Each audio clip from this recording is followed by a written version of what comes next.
Bienvenue les amis dans cette nouvelle analyse de mon portefeuille crypto, j'espère que vous allez bien, cet épisode était assez attendu par certains d'entre vous, on va faire une petite update du wallet, on va faire une petite analyse du marché, en tout cas voilà, ces derniers temps c'était très dur, j'ai touché le point bas sur mon portefeuille, voilà, le point bas le plus bas que j'ai jamais touché, on va voir jusqu'où mon portefeuille est tombé, en tout cas ces derniers temps c'était très dur, fallait vraiment un mental d'acier, tous ceux qui ont hold, tous ceux qui ont conservé leur position, bravo à vous, encore une fois avoir de la conviction dans ce genre de moment c'est très important, et donc voilà, force à nous les holders, force à tous ceux qui ont encore des cryptos dans leur portefeuille et qui croient justement à la possibilité d'une prochaine jambe haussière, et on va voir que finalement les planètes semblent se réaligner après avoir finalement passé des turbulences pendant ces 3 derniers mois, là janvier, février, mars, c'était vraiment super compliqué, on commence à voir quelques éclaircies en ce début de mois d'avril, et donc c'est là-dessus qu'on va se concentrer les amis dans cette vidéo, quand bien même c'était quand même super chaud, voilà, moi-même j'ai transpiré, je vais pas vous le cacher, je regardais un peu mon wallet de temps en temps et je me disais ok Mathias, ce que tu vas faire c'est que tu vas couper le wallet, tu vas continuer à sortir voir tes potes, faire tes projets, faire du sport, et tu vas laisser faire le travail de ton, enfin tu vas laisser ton wallet évoluer et tu vas tout simplement te concentrer sur toi, c'est hyper important encore une fois dans ce marché les amis. Donc c'est parti, let's go, petit check de la map. Alors ce matin c'est pas trop mal, on voit qu'on a pas mal de verts, donc c'est cool, on est sur une heure. Sur un jour on voit que c'est plutôt positif, on a des meme coins qui reviennent avec Bonk notamment, on a Tao qui fait quand même un plus 7% sur un jour, ça fait plaisir, on a Jami qui explose, j'en ai pas en portefeuille mais ça fait plaisir. En tout cas voilà, c'est plutôt positif, on a Solana également qui commence à récupérer un peu des couleurs avec pas mal de volume, donc c'est cool. Donc voilà, si on regarde sur la semaine, voilà, là ça fait plaisir, on a Render, là on a notamment un secteur qui commence à tirer son épingle du jeu, secteur sur lequel je suis investi en priorité, c'est l'IA, l'intelligence artificielle, avec Render plus 20% sur la semaine, Tao plus 16%, on voit que ça réagit plutôt bien, donc ça c'est grave positif. 134 milliards de volume, millions de volume pour Tao, et Render voilà, qui reprend également des couleurs avec du 278 millions en termes de volume, donc voilà, c'est bien, il y a du volume, c'est cool, on voit que ça reprend un peu des couleurs, donc c'est top, ça fait vraiment plaisir.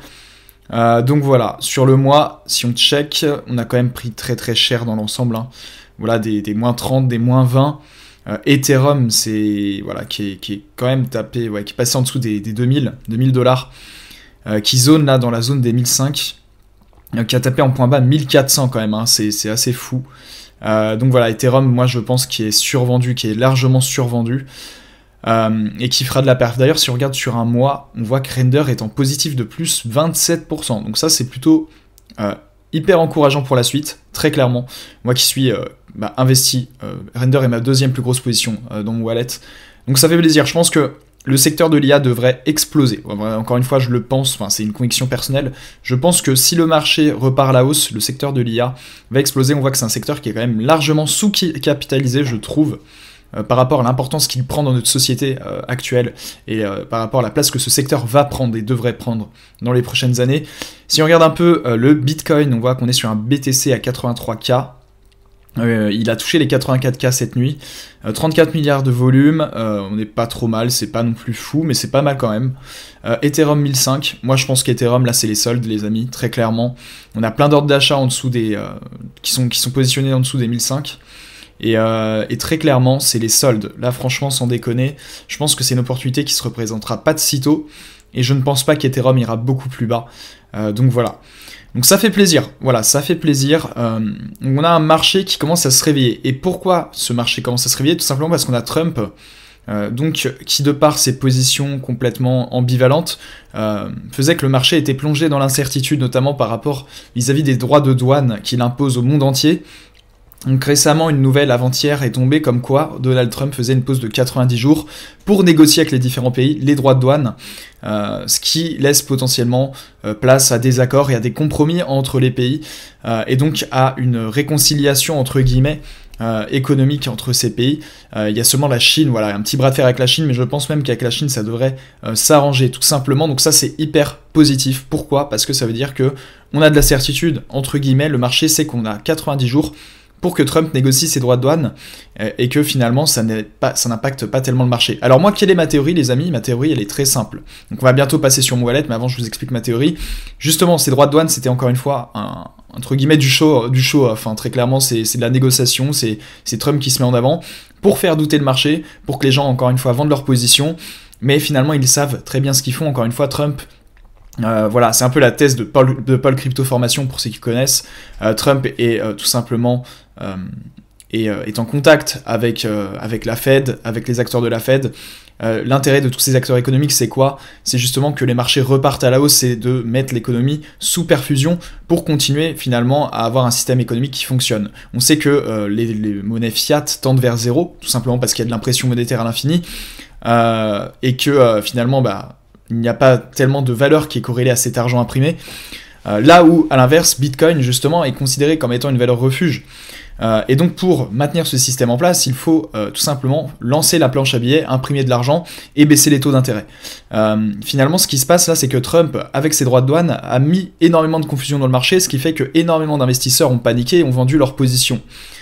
Finalement, ces acteurs-là vont pouvoir se positionner sur le marché, racheter plus bas, et justement, ces droits de douane, finalement, ce n'est qu'un coup de théâtre, c'est quelque chose qui va s'arranger, ce n'est pas quelque chose de définitif. Si on regarde la conjoncture économique, les marchés sont sur une tendance haussière depuis des années. Le marché économique est sous perfusion et il a vocation à être en croissance constante, c'est-à-dire que malgré le fait qu'il y ait des crashs, le marché va tout le temps, devrait normalement prendre en croissance, gagner en croissance, et il y a une tendance haussière sur le long terme dans tous les cas. Ce qui fait que même si on a des crashs, même si on a des black swans, tout ce que vous voulez, le marché reprendra son chemin et sa tendance haussière qui se dirige vers le haut.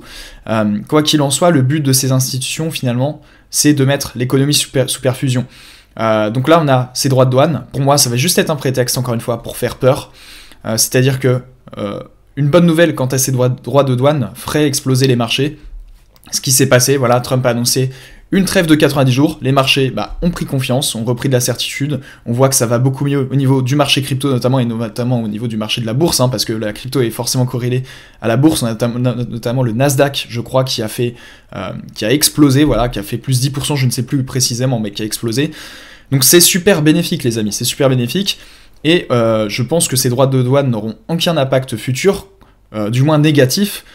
Ça sera neutre, et puisque ce sera neutre, ça sera interprété positivement, parce que factuellement, structurellement, le marché crypto, tout est positif pour qu'on ait un bull run. Voilà, tous les facteurs, on va dire, qui sont internes au marché crypto sont positifs, ou du moins sont concomitants avec le potentiel fait qu'on ait un bull run. Donc, avec les exigences d'un bull run. Donc forcément, je pense que voilà, l'avenir nous le dira, mais je pense qu'on est en direction de quelque chose d'assez intéressant, très clairement, avec une potentielle plusieurs baisses des taux à venir au cours de l'année 2025, et notamment la planche à billets qui devrait tourner. Voilà, les amis, en tout cas, je pense que c'est ma thèse, je pense que ces droits de douane, ce n'est qu'un prétexte, finalement que ça va s'arranger, le marché va interpréter positivement la nouvelle, on va avoir une baisse des taux, voilà, parce qu'on a une potentielle récession aux États-Unis.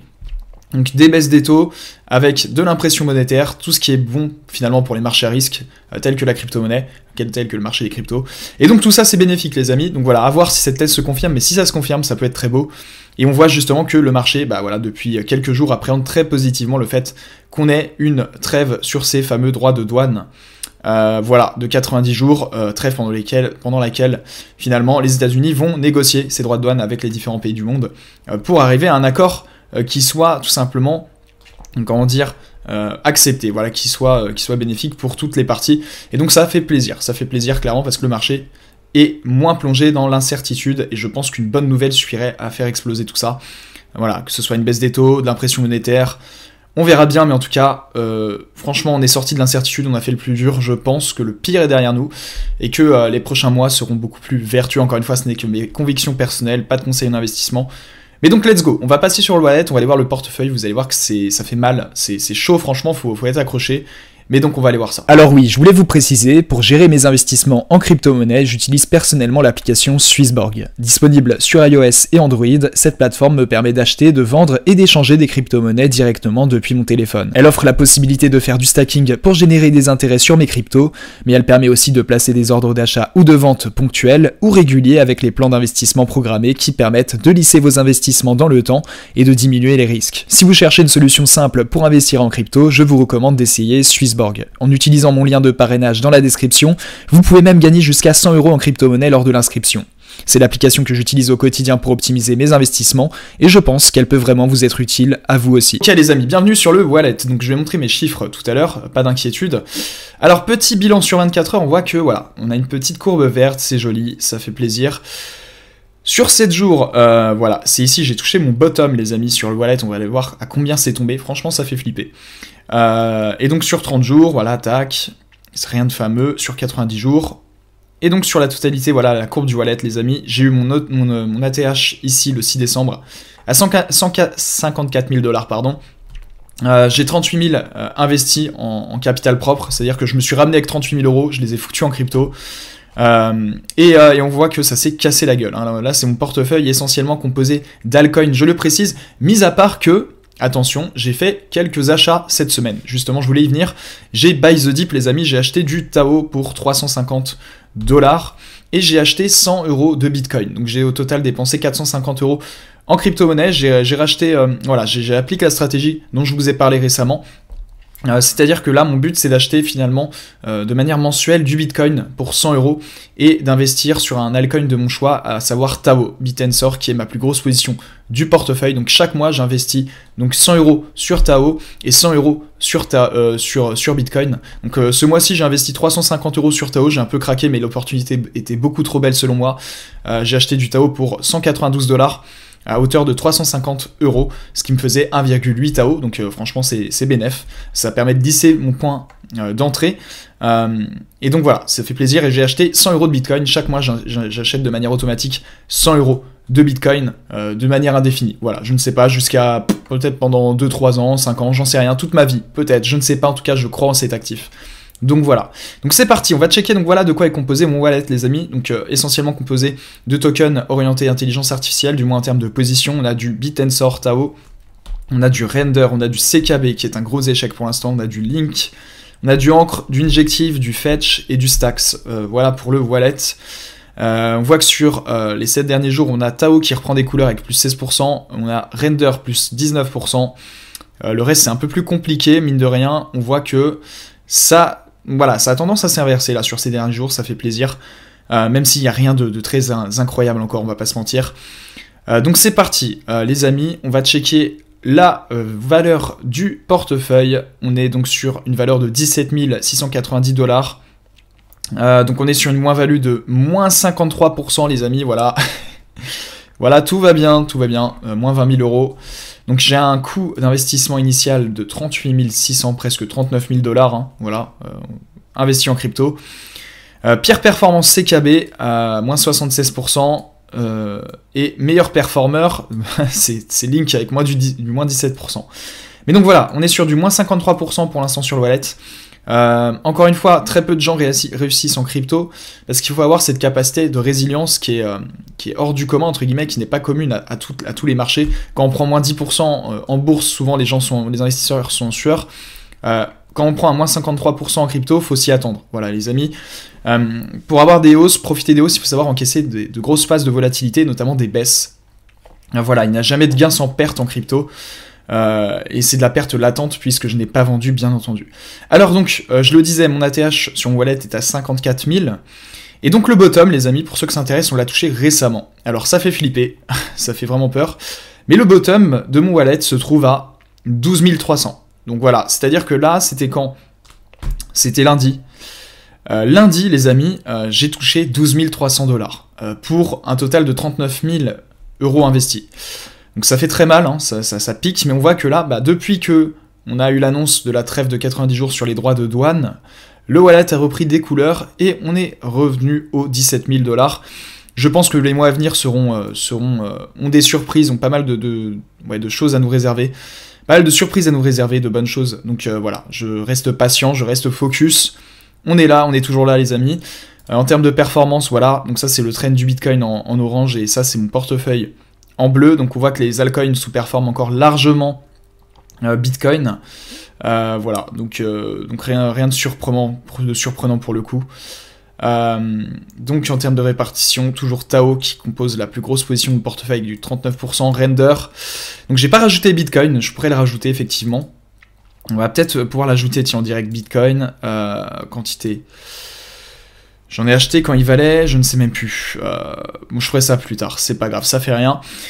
Mais donc voilà, on a donc du Link, du Ancre, Injective, etc. Donc Tao est ma plus grosse position.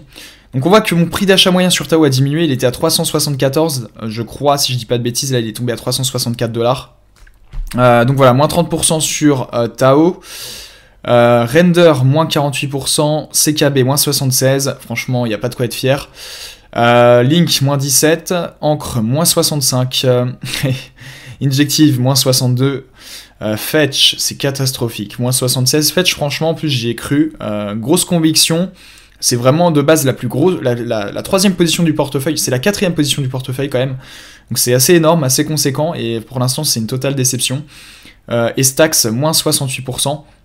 Donc voilà, ça fait très mal, mais encore une fois, il suffit qu'un token perf, il suffit que mon leader de portefeuille perf, à savoir Tao, pour que j'efface toutes ces pertes voilà, qui font très mal. Et j'ai une grosse confiance en Tao, personnellement. Encore une fois, tous mes Tao sont stackés, je le précise, depuis bientôt 1 an. Ça fait plus d'1 an que mes Tao sont stackés. Donc voilà, les taux d'intérêt tombent, je suis à 17% d'intérêt sur Tao, je crois, mensuel, donc franchement, ça fait plaisir. Et donc voilà les amis, tout simplement, on va rester focus, on va rester fort. Tout ce que je peux vous dire aujourd'hui, c'est que peut-être qu'on a passé le plus difficile, il y aura encore des phases difficiles. Voilà, va falloir s'accrocher. Mais sincèrement les amis, après ces 3 mois compliqués, justement où finalement on aurait pu vendre en décembre, beaucoup de gens sont partis en décembre, beaucoup de gens aussi sont restés, je fais partie de ceux qui sont restés. Pensant que 2025 a de belles choses à nous réserver, bah écoutez les amis, on va assumer, on va être là, on va se tenir droit debout, on va se regarder droit dans les yeux, et on va tout simplement croire en nos convictions. Voilà, on va croire en nos convictions, et on va tout simplement traverser ce bull run les amis, s'en sortir gagnant. On va remplir les coffres ensemble, c'est le but, et en tout cas mon but voilà, à travers ces vidéos, c'est pas de vous conseiller en investissement, parce que je ne suis qu'un simple particulier, je suis juste là pour vous montrer que finalement, ça existe encore des gens qui ont de la conviction, des gens qui croient en leur stratégie d'investissement, et ça existe des gens finalement qui savent holder, voilà, qui restent focus sur leur position. Donc voilà, vous n'êtes pas tout seul, tu n'es pas tout seul. Voilà, moi regarde mon wallet, il est à moins 53%, moins 54%. Peut-être que toi aussi t'es dans ce cas-là, je sais que c'est dur, c'est pas facile, faut encaisser. Mais encore une fois, tout est une question de répartition, tout est une question d'équilibre. Ne misez pas tout dans la crypto. Développe des projets, je le répète à chaque vidéo, mais c'est hyper important. Moi je sais que je focus essentiellement mon énergie sur le développement de mes projets, dont fait partie cette chaîne bien entendu. Mais c'est hyper important de diversifier ses sources d'investissement. Investissez en vous les amis, investissez dans vos connaissances, faites du sport, développez vos relations sociales, profitez de votre famille, investissez dans vos projets, gagnez plus d'argent, faites plus de thunes, investissez. Et devenez une meilleure personne, et vous verrez que finalement la crypto ça sera plus votre priorité, ça sera quelque chose de secondaire. Même si vous avez des grosses sommes investies, vous verrez que ça sera quelque chose de secondaire, et que le jour où ça flashera green, le jour où ça va exploser, vous direz j'ai bien fait de holder, j'ai bien fait de croire en mes convictions. Et tout simplement les amis, c'est ce qu'il faut faire. C'est ce qu'il faut faire, parce que moi jamais je vendrai à une moins-value de moins 53%, tout simplement parce que je sais que le marché, du moins les tokens sur lesquels j'ai investi, vont tout simplement surperformer Bitcoin dans les mois à venir. J'en ai la conviction. Donc voilà, tout simplement. En tout cas les amis, prenez soin de vous, n'hésitez pas à commenter, à liker cette vidéo et à vous abonner à la chaîne. Encore une fois, pas de conseils en investissement. Tu peux également remplir le Google Form en description si jamais tu veux que je présente ton wallet crypto. Voilà, en vidéo je fais des analyses de portefeuille pour la communauté, donc n'hésite pas à compléter le Google Form, c'est gratuit, et moi je te fais une analyse en vidéo. Voilà, en tout cas prenez soin de vous, j'espère vous revoir très très bientôt pour une prochaine actualisation du wallet les amis, on se retrouve très vite, et puis force à vous, voilà, restez focus, et tout va bien se passer, je peux vous l'assurer, on va s'en sortir. Allez, à très très bientôt, c'était Mathias, ciao.